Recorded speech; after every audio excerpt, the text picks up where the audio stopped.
skiers, it's Bob with SkiEssentials.com. Welcome to our 2024 ski test. We've got a Kastle MX 88 for you today, and this thing is just an absolute ripping ski for groomers and beyond, but mainly for groomers, mainly for firmer snow, on-piste conditions and terrain, and certainly reserved for kind of that upper echelon of skier, advanced, expert, former racers, people that know how to bend a ski, that know how to use something that has some stiffness and a pretty burly build. This MX88 is certainly one of the best in the class. A lot of times we're looking at these skis that are around 88 millimeters underfoot, and we say, oh, it's a great all-mountain ski, especially for where we are here in Vermont, and especially given the build of these where it has two sheets of metal, some dense wood, fiberglass, kind of all those ingredients. But then the shape and then the precision in which they put these things together puts this MX88 on a different level than some other skis in this range. So certainly falls more to that wider ski, kind of beyond that front side category, easing into all mountain. There's just not a whole lot of versatility built in. It feels very rugged when you get it off trail. And that's just a factor of how this ski is shaped and profiled and built. It is a carryover model, so same build, same construction, same graphics as last year. And the big change for 2023 was the addition of a preformed fiberglass laminate. So as opposed to doing each ski individually, they would build a fiberglass beforehand and then inlay those laminates into the ski. That just made it more consistent, changed kind of the overall feel in terms of energy, gave it a little bit more energy and pop.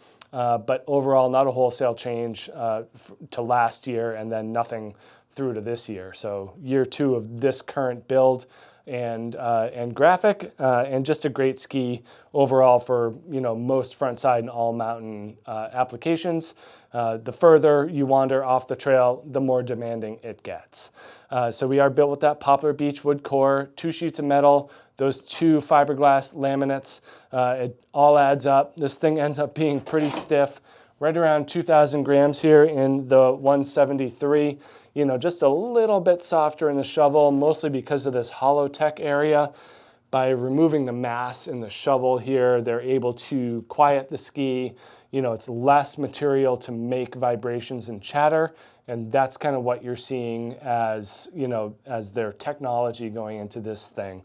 And it does work, certainly borrowed from a lot of other skis in the Kastle line, just to keep the ski quieter and try to mitigate those vibrations.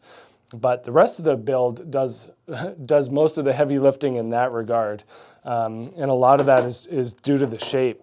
We also, in the tail, before we get to that shape, and it's part of the story here as well, but metal insert into the tail, just this thick block of metal, squared off, really gives this thing just a burly feel at the end. It's like super energetic, really grippy. There's not a whole lot of kind of ease when it comes to this thing, especially in the release portion of the turn. Is definitely on the more demanding side of the spectrum. And that's kind of seen in the shape and profile as well. They're really just kind of taking a more of a front side shape and making that footprint wider. We do get some camber underfoot. It's not like extremely poppy, and just a little tiny bit of rocker in the tip. That's more for initiation purposes than it is for anything floaty, and really no taper at all. I mean, a long effective edge here. The longer your edge is on the snow, the smoother the ski is going to feel, just having that constant contact. And then that same theory carries through to the tail. That blocky, squared off metal shape. I mean, it's all part of the story, with minimal taper at most, and then basically no splay here from a rocker perspective.